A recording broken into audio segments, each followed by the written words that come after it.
여러분 안녕하세요. 오늘은 8번째 시간이에요. 선생님이 벌써 이 녹화를 시작한 게 한참 된 거잖아요. 그쵸? 8번째니까. 근데 아직도 좀 어색하고 하면서도 계속 뭔가 좀 불편하고 그래요. 그래도 여러분들 선생님이 내주는 과제의 답변 중에 여러 가지 좋은 피드백을 많이 해줘서 선생님이 얼마나 고맙고 좋은지 모르겠어요. 질문을 해주기도 하고 또 선생님 수업에 대한 이런저런 이야기들을 해주어서 우리가 커뮤니케이션이 잘 되지 않는 상황에서 그래도 선생님이 많은 힘을 얻고 있어서 굉장히 고맙다는 말을 전하고 싶어요. 왜냐하면 선생님 지금 올리고 있는 이 영상 편집을 우리 초등학생 아들이 해주거든요. 근데 항상 할 때마다 선생님 보고 엄마는 왜 EBS 선생님처럼 못하냐고 그렇게 좀 또랑또랑한 목소리로 잘 설명하지 못하느냐고 맨날 구박을 해야 하는 거예요. 그래서 선생님이 굉장히 의기소침해졌었거든요. 그런 와중에 여러분의 그런 좋은 글들이 굉장히 격려와 힘이 되고 있어요. 자, 오늘은 교과서 33에서 34페이지고요. 우리 헌법에 보장된 기본권 3번째 시간이에요. 기본권이 굉장히 중요한 파트라서 벌써 3번째 시간까지 달려왔네요. 오늘이 바로 그 기본권에 대한 설명은 마지막 시간입니다. 자, 오늘도 파이팅하고 같이 가봅시다. 자, 오늘 설명할 첫 번째 기본권은 참정권이에요. 참정권, 말 그대로 정치에 참여할 수 있는 권리겠죠. 국민이 국가기관의 형성과 국가의 정치적 의사결정 과정에 적극적으로 참여할 수 있는 권리예요. 얘는 우리 앞에서 배웠던 자유권이랑 비교해 보세요. 자유권은 국가 권력이 나를 건드리지 못하도록 무엇인가 방패막을 놓고 그 안에 숨는 소극적인 권리였죠. 그에 비해 참정권은 국가에 적극적으로 참여하는 그런 권리라고 할 수 있고요. 그래서 성격은 적극적인 권리, 다른 말로는 능동적인 권리, 적극적이다, 능동적이다, 유사한 의미로 같다고 보면 되겠어요. 자, 대표적인 종류는 3가지가 있어요. 첫 번째, 국민의 대표를 선출할 수 있는 권리. 가장 최근에 국회의원 선거 있었죠. 그렇게 국민의 대표를 내 손으로 선출할 수 있는 선거권이 있고요. 두 번째, 공무 단임권. 자, 나라의 일을 담당할 수 있는 권리예요. 선출직, 그러면 우리 국회의원 같은 경우겠죠. 누군가가 뽑아줘서 되는 선출직, 임명직, 그러면 무슨 장관. 어떤 대통령의 임명에 의해서 그와 같이 임명직의 공직을 담당할 수 있는 권리. 그래서 보다 적극적으로 국가기관을 형성하고 참여할 수 있는 권리. 그리고 3번째, 국민투표권. 우리 직접 민주정치의 한 요소였어요. 헌법을 개정하는 것과 같은 국가의 중요 정책을 결정할 때 국민이 직접 투표할 수 있는 권리, 국민투표권. 이렇게 3가지가 대표적인 참정권이 되겠어요. 자, 2002년 좀 한참 된 일인데 헌법재판소의 판례 하나를 보죠. 그 공직자 선거 및 선거 부정 방지법에 선거일 현재 금고 이상의 형의 선고를 받고 집행이 종료되지 아니한 자는 선거권이 없다라는 법률이죠. 법률이 있네요. 그쵸? 금고는 우리 나중에 이제 형법 배울 때 더 자세히 배울 거고요. 어쨌든 교도소에서 어떤 복역을 하고 있는 형벌이라고 생각하면 돼요. 그래서 근데 그 집행이 종료되지 아니한 경우는 선거권을 갖지 못한다는 법이 있는데 어떤 한 사람이 뭐라고 헌법소원을 청구했냐면 형 집행 중에 있는데 위 규정 때문에 지방선거에서 투표하지 못했다. 그래서 자기네들의 무엇을 침해한다고? 참정권을 침해한다고 주장하면서 헌법소원 심판이라는 것을 청구했어요. 자, 헌법소원 심판은 또 뭘까? 자, 지금은 무시해도 좋아요. 자, 그럼 어쨌드나 이 법률에 대해서 헌법재판소는 뭐라고? 이 법률 조항이 위헌의 소지가 없다고 했다. 위헌. 헌법에 위배되지 않는다. 즉 무슨 말이에요? 참정권을 침해하는 잘못된 법률이 아니라고 판단한 거죠. 이 사건의 법률은 형사처벌을 받은 모든 사람에 대해서 무한정으로 선거권을 제한하는 것이 아니라 일부의 중대한 범죄를 범한 자를 사회로부터 격리하려고 하는 그것은 공익에 맞기 때문에 합당한 처리라고 보는 것이 재판부의 입장이었다는 거죠. 자, 이럴 때 바로 이 참정권에 대한 논의가 있을 수 있는 거예요.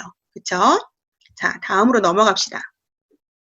자, 사회권. 사회권의 의미는 인간다운 생활의 보장을, 어떤 최소한의 인간답게 살 수 있는 권한, 굶어 죽지 않고 뭔가 자기가 굉장히 힘든 상황에서 돈이 없어서 일할 수 없어가지고 굶지 않고 일정한 교육을 받을 수 있고 이와 같은 인간다운 생활의 보장을 국가에 요구할 수 있는 권리예요. 등장 배경은 자본주의 경제가 급속하게 성장되면서 자, 무엇이 커졌다? 서로 평등하지 않은 거죠. 자본, 돈을 많이 가진 사람과 그렇지 못한 사람 사이에 굉장히 불평등이 심화된 거죠. 그쵸?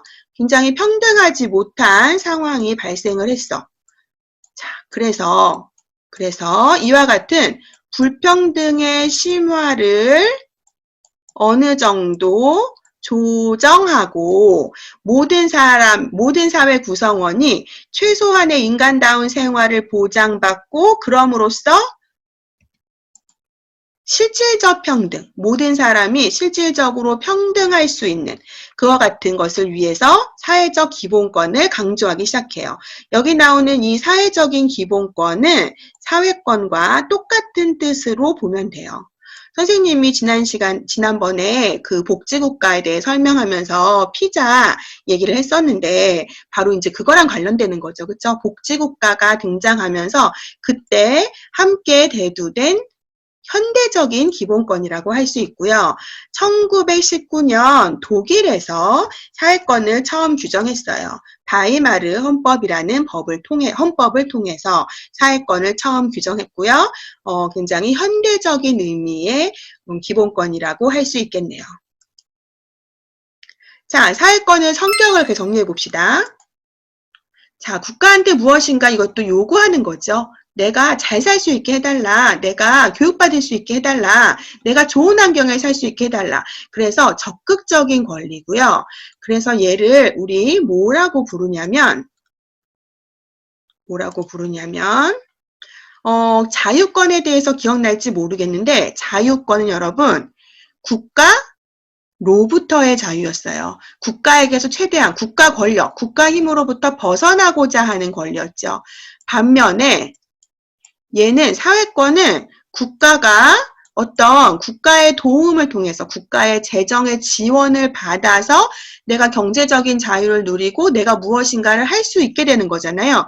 그래서 얘는 국가에 의한 자유라고 불러요.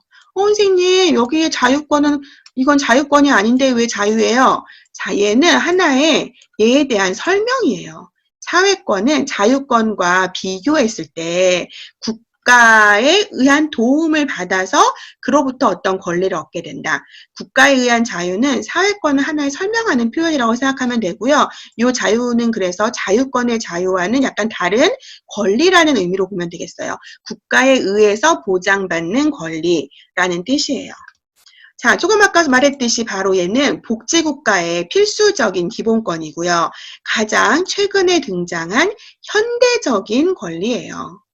그리고 열거적 권리다. 자, 여러분 생각해 보세요. 그 복지국가의 형태가, 복지국가의 수준이 나라마다 다 다르죠. 우리가 흔히 알고 있는 북유럽의 복지와 우리나라의 복지와 또 혹은 저기 아프리카 굉장히 좀 힘들게 살고 있는 나라들의 복지 수준은 다 다르잖아요. 즉 무슨 말이냐면 국가의 재정적인, 국가의 어떤 국가의 그런 가능성이 있어야지 그래야 보장받을 수 있는 권리예요. 무한정으로 보장해 줄 수 있는 권리가 아니라고요. 그래서 헌법의 헌법에서 나와 있는 내용만을 보장하는 개별적인 권리다. 즉 열거적 권리다 라고 얘기를 해요. 여러분 여기서 선생님이 지금 몇 번 얘기가 나왔었는데 굉장히 중요한 포인트 하나 있어요. 자, 사회권은 앞에 등장했던 자유권과 반드시 비교해서 구분해서 그 특징과 성격을 기억해 놓기를 바래요. 자, 사회권, 적극적인 권리, 자유권, 소극적인 권리, 사회권, 현대적인 권리, 자유권, 역사가 굉장히 오래된 권리, 사회권, 열거적인 권리, 헌법에 보장되는 것만 헌법에 열거되어 있는 것만 보장받는다. 자유권, 열거되지 않았어도 무엇이든 가능하다. 포괄적 권리였죠. 사회권과 자유권은 굉장히 반대되는 측면이 많기 때문에 이 두 가지 기본권을 반드시 구분해서 비교해서 알아놓길 바랍니다. 자, 사회권의 내용은 얘를 포괄적으로 이야기하는 인간다운 생활을 할 권리, 그리고 교육을 받을 권리. 우리 그래서 중학교까지 무상교육으로 되어 있죠. 그쵸? 무상 의무교육이잖아요. 교육을 받을 권리. 그리고 근로의 권리. 여러분, 우리 국가한테 청년 실업이 문제다. 일자리를 보장해달라. 이렇게 요구할 수 있는 것이 바로 이 헌법에 근로의 권리를 명시하고 있기 때문이에요. 그리고 노동 3권. 노동 3권은 다음 페이지에서 좀 더 설명할게요. 환경권. 자, 깨끗한 환경에서 살 권리죠. 우리 올 봄은 비교적 그래도 좀 공기가 깨끗했잖아요. 근데 미세먼지 굉장히 이렇게 높아지고 많고, 그래서 심지어는 대통령 선거 시절에 후보들한테 막 질문했어요. 공격적으로. 이 미세먼지 어떻게 해결하실 거냐고. 자, 국가한테 미세먼지 해결하라고 요구할 수 있는 것도 바로 우리 국민들에게는 환경권이라는 기본권이 있기 때문에 그런 거죠. 자, 보건권. 요즘에 너무너무 중시돼 있죠. 어떤 전염병에 대해서 대처하라고 하는 것은 우리 국민들이 보건권이라는 사회권이라는 기본권을 갖고 있기 때문이에요. 즉, 이 얘기는 헌법에 등장하는 이와 같은 권리들이 얼마나 중요한지를 나타내는 하나의 예시라고 할 수 있는 거죠. 이 사회권은 굉장히 현대적인 기본권이면서 그러면서 복지국가일수록 잘 보장되는 권리들이라고 할 수 있어요. 이런 권리들이 잘 보장되는 국가일수록 그 국가는 그만큼 복지국가로 한 발짝 더 다가갔다라고 설명할 수 있는 거죠. 자, 그러면 노동 3권에 대해서 같이 한번 설명을 해볼게요. 자, 선생님이 그림을 또 하나 그릴 건데요. 지난번에 선생님이 그린 그 피자에 대해서 여러 친구들의 평이 있었거든요. 근데 뭐 어떤 친구는 자기는 피자라는 걸 한 방에 알아봤다 하는 친구도 있었지만 굉장히 좀 충격적으로 멘트를 달기를 맨홀 뚜껑 같다는 친구도 있었어요. 근데 선생님이 그래도 좀 이해를 돕기 위해서 이 마우스를 가지고 이상하게 그림을 그리는 거라서 여러분이 좀 이해를 해주기를 바래요. 근데 사실은 얘기하자면 선생님이 교실에서 수업 시간에 그리는 그림도 실은 별반 다르지는 않아요. 선생님이 그림을 잘 못 그려가지고. 자, 이 사람들은 누구 같나요? 지금 손에 들고 있는 건 그냥 뭐 일할 때 쓰는 도구, 망치 뭐 이런 거예요. 그래서 이 사람들은 누구냐면 노동자들이에요. 노동자들이 손에다가 이렇게 망치를 들고 있어요. 자, 사장은 좀 더 크게 그려보죠.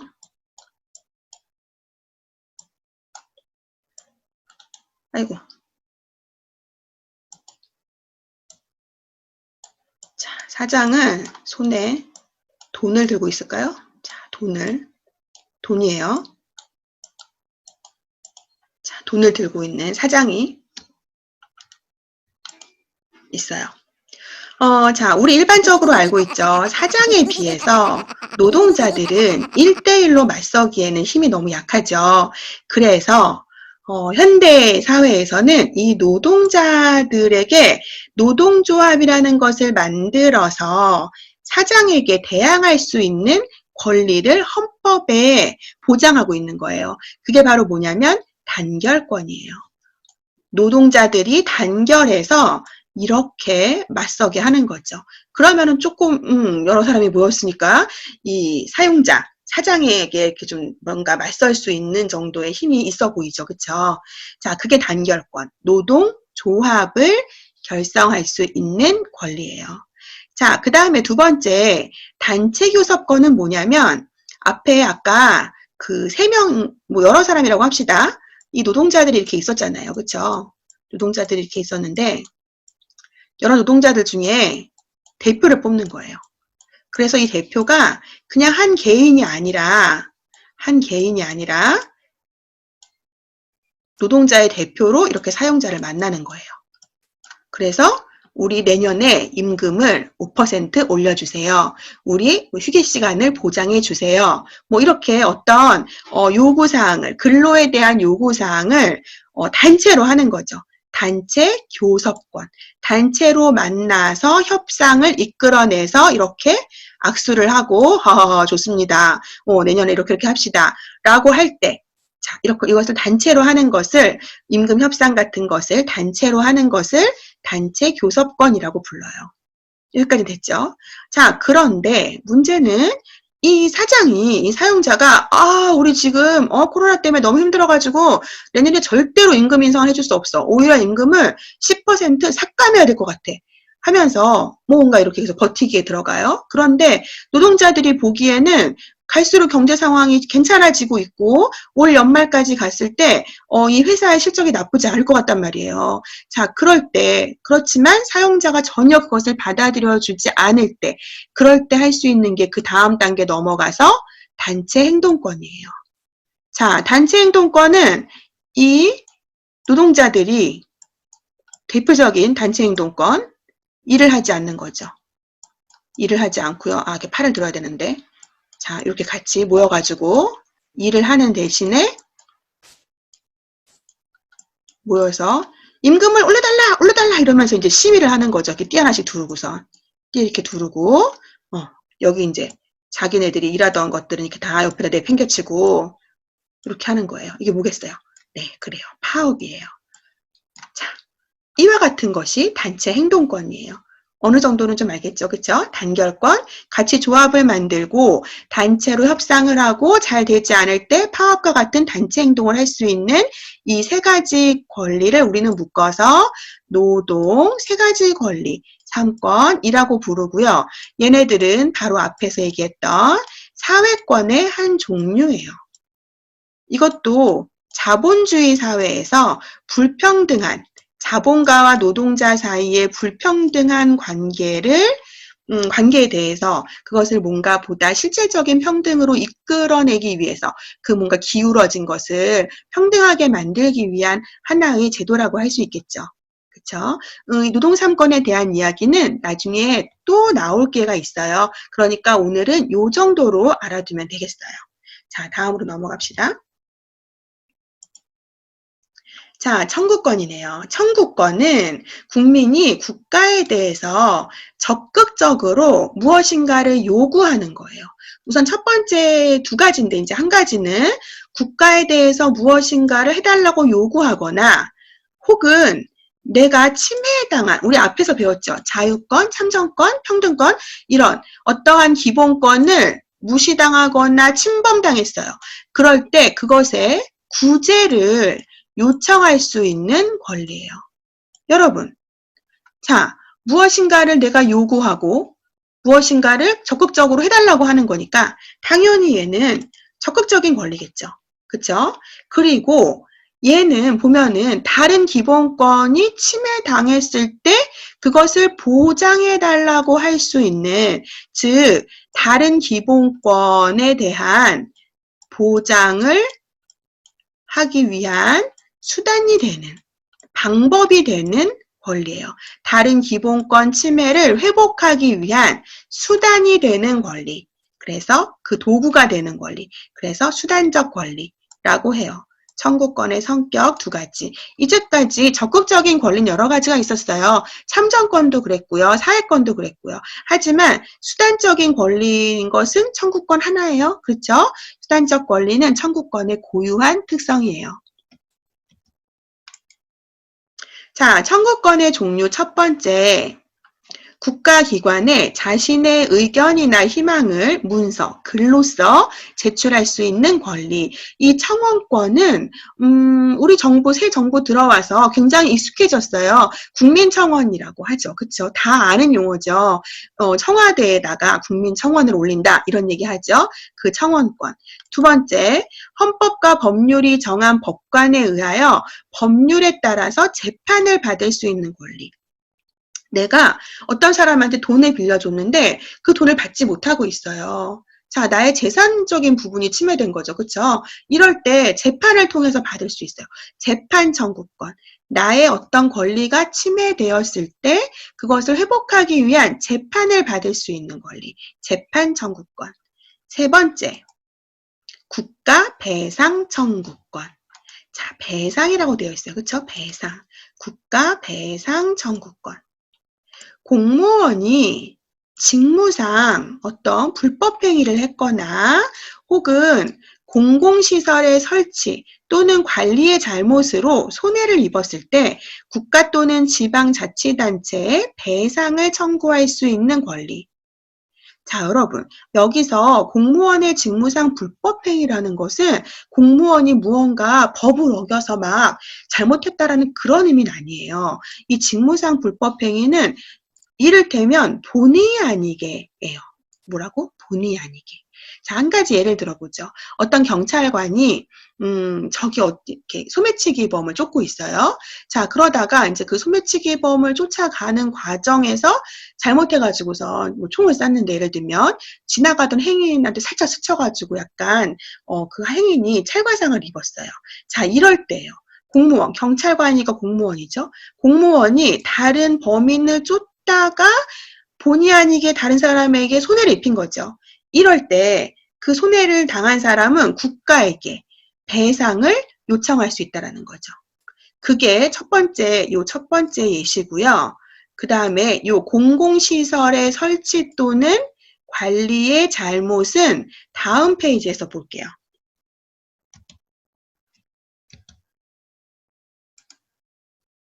다음 페이지로 가야 되는데 나가버렸네요. 자, 요거 보면 여러분, 여러분 길 지나가다가 특히 비 많이 오거나 그럼 이런 거 본 적 있죠, 그쵸? 보통 이제 도로가 유실됐다 이런 표현을 쓰는데 도로나 관련 시설물 결함으로 다치거나 재산 피해를 본 뒤 지자체, 지방자치단체로부터 배상을 받거나 지자체를 상대로 소송을 벌이는 사례가 꾸준한 것으로 나타났습니다. 자, 이 경우에요, 바로 그쵸? 공공시설의 설치 또는 관리 하자죠. 그쵸? 이럴 때 국가에게 배상을 요청할 수 있다. 국가 배상 청구권이다. 라는 거예요. 자, 네 번째, 형사 피의자 또는 형사 피고인으로 구속되어서 잡혀 있었던 사람이 불기소 처분을 받거나, 단어가 계속 어렵네요. 불기소 처분, 결국은 재판을 넘어가지 않고 끝난 거예요. 왜? 별다른 잘못이 인정되지 않았기 때문이겠죠. 그쵸? 구속까지 됐었는데 알고 보니까 별일이 아니야. 이 사람이 범인이 아니야. 풀려나는 거죠. 혹은 재판을 여기까지는 하나고요. 그 다음에 혹은 재판을 받았는데 실은 죄가 없어.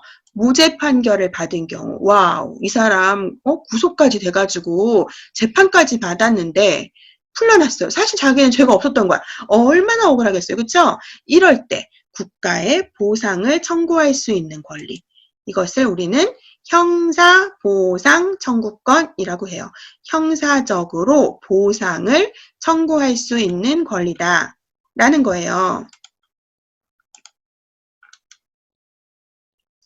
자, 여기서 한 가지 이제 구분할 것이 있어요. 저기 앞에 보면은 피의자라는 단어 있죠. 그쵸?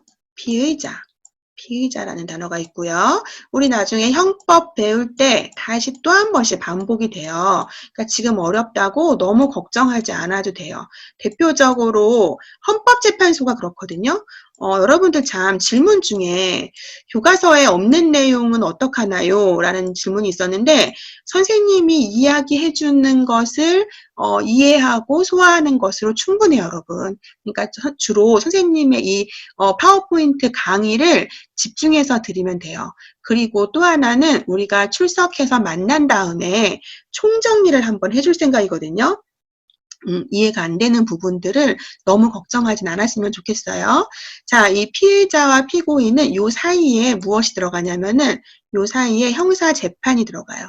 무슨 말이냐면 피해자는 어떤 범죄가 의심되는 사람이에요. 즉 아직 재판 받기 전에 수사받는 단계인 거죠. 그런데 뭐 이런 거 있잖아요, 여러분. 증거인멸의 우려가 있어서 뭔가 풀어주면은 나가서 자기가 잘못한 것의 증거를 막 없앨 것만 같아. 이럴 때는 구속수사하잖아요. 그렇게 구속돼서 재판받기 전 단계인 피해자였는데 뭐 했다고? 재판으로 안 넘어갔어. 그거를 불기소 처분이라고 하고요. 재판을 받게 됐어. 뭔가 잘못이 있는 것 같아. 그래서 형사재판을 받게 됐어. 그러면은 신분이 바뀌어요. 피고인으로. 자, 피고인으로 신분이 바뀌었는데 그 사람이 무죄 판결을 받았어. 그러면은 그랬을 경우 이 사람은 사실 잘못이 없었던 거죠. 그럴 때 이런 두 가지 경우에 피해자였으나 잘못이 없어 재판에 넘어가지 않거나 피고인이어서 재판을 받았는데 무죄 판결을 받은 경우 국가에 보상을 청구할 수 있다는 거죠. 자, 그러면 여러분 이제 앞으로 영화 같은 거 보는데 영화 제목이 피고인이에요. 그러면 이거 형사재판 받는 거랑 관계되는 영화겠구나. 와, 되게 똑똑해지는 것 같죠? 형사보상 청구권에 대해 생각해 보세요. 예를 들면 선생님이 어느 날 여러분 막 가르치고 있었는데 막 학교를 안 와요. 딸기쌤 어디 갔지? 어디 갔지? 했는데 알고 보니까 사기죄로 구속이 됐다는 거예요. 그리고 여러분들끼리 막 얘기하겠죠. 어쩐지 평상시에도 좀 뻥을 치는 것 같았어. 어쩐지 약간 좀 눈빛이 음흉하지 않았어? 막 이러면서 얘기를 했는데 나중에 재판을 받았는데 무죄로 풀려났어요. 이럴 경우에 딸기쌤은 그동안에 가르치지 못했잖아요. 그쵸? 뭔가, 월급을 받지 못했을 수도 있고요. 그리고 사람들 사이에 났던 잘못된 소문들 때문에 정신적인 피해도 어마어마하겠죠. 그래서 그런 것들에 대해서 보상을 받을 수 있는 권리를 두고 있다라는 거예요. 자, 마지막 5번째예요. 5번째는 범죄 피해자 구조 청구권이에요. 어떤 사람의 범죄 행위로 생명이나 신체에 해를 입은 사람이 누구한테? 국가에 구조를 청구할 수 있는 제도예요. 아니 이 사람한테 뭔가 배상을 받아야지 왜 국가한테? 대표적인 경우는 뺑소니 차량이에요. 자, 뺑소니 차량에 치여서 거의 뭐 의식불명 상태예요. 이럴 때 식구들의 경우 생각해 보세요. 더군다나 이 사람이 막 아이가 4명이 있고 부인이 있는 가장이에요. 자, 그동안의 그 피해는 이루 말할 수가 없겠죠. 하지만 누가 가해자인지 알 수 없어요. 뺑소니 차량이기 때문에. 이럴 때 대표적으로 활용할 수 있는 제도죠. 범죄 피해자가 국가에게 구조를 요청할 수 있는 권리예요. 자, 다음 사례를 한번 같이 볼게요. 검찰이 최근에 신문기사네요. 이 박사방 사건 알죠, 여러분 다 그쵸? 피해자들에게 치료비, 심리치료비, 생계비, 학자금을 지원하겠다고 밝힌 뒤 온라인에서는 세금으로 피해자를 지원하는 것이 적절한지에 대한 논란이 일었다. 피해자가 직접 가해자에게 손해배상을 청구할 일이 아니냐는 지적이 나온다. 결론부터 말하면 범죄 피해자 구조는 무엇이에요? 국가의 의무다. 피해자 구조는 국가의 의무다. 정부가 아니라 정부는 피해자 구조에 쓴 비용을 왜 이렇게 오타가 많아요? 범죄 가해자가 부담할수록 구상권을 행사할 수 있다. 요즘에 여러분 그 코로나 때문에 구상권이라는 단어 들어본 적 있죠? 자, 어떤 사람이 뭔가 규칙을 어기고서 뭔가 굉장히 코로나 이 사태에 맞지 않게 좀 이렇게 잘못 행동을 하다가 이제 코로나에 걸렸어요. 그래서 이제 치료를 받았어요. 치료 이제 국가에서 이제 치료를 시켜주는 거죠. 그런데 사람들만 네티즌들이 그 사람한테는 구상권을 청구해야 됩니다. 하잖아요. 구상권. 즉, 나중에 그 돈을 정부가 받아내야 된다는 거잖아요. 그런 의미예요. 정부는 나중에 그 피해자 구조에 쓴 비용을 범죄 가해자가 부담하라고 청구할 수도 있어요. 그쵸? 근데 일단은 당장은 사건 피해자들은 있는데 가해자가 누구누구인지 지금 분명하지 않잖아요. 그럴 때 타인의 범죄 행위로 인하여 생명, 신체의 피해를 받은 국민은 법률이 정하는 바에 의해서 국가로부터 구조를 받을 수 있다고 명시하고 있고요. 바로 이게 이제 우리가 이야기하는 범죄 피해자 구조 청구권이 되겠어요. 오타가 유독히 많네요. 국가. 그쵸? 네. 자, 오늘 우리는 기본권 중에 참정권, 사회권, 청구권에 대해서 알아보았어요. 자, 각각의 기본권이 어떤 의미인지 좀 머릿속에 들어왔나요? 참정권, 정치에 참여할 수 있는 권리, 사회권, 복지국가랑 관련되는 거, 청구권, 다른 기본권을 보장하기 위한 수단적인 권리. 자, 이제 퀴즈를 풀고 텍스트에 제시된 링크에 들어가 과제를 해결한 뒤에 제출해주세요. 제출이 끝나야 출석으로 인정됩니다. 자, 여러분, 우리 벌써 8차시까지 했고요. 1단원이 거의 끝나가고 있어요. 좀 복습을 하지 않으면 굉장히 분량이 많아지고 있거든요. 그러니까 좀 수업을 듣다가 잘 이해가 안 되는 곳은 좀 멈추고 교과서도 같이 보고, 그리고 선생님이 내준 과제에 질문을 하라는 말이 딱히 없어도 여러분이 거기에 같이 써주면 선생님이 이메일 통해서 답변을 하고 있거든요. 그렇게 적극적으로 활용해 주기 바라고요. 그리고 또 선생님 그 수업에 대해서 뭐 하고 싶은 이야기나 아니면 격려 이런 거 해주면 좋겠어요. 수업 내용 중 일부를 무단 캡처해서 배포, 전송할 경우 저작권 침해 또는 초상권 침해에 해당할 수 있기 때문에 주의 바랍니다. 자, 오늘도 수고했고요. 다음 시간에 만나요.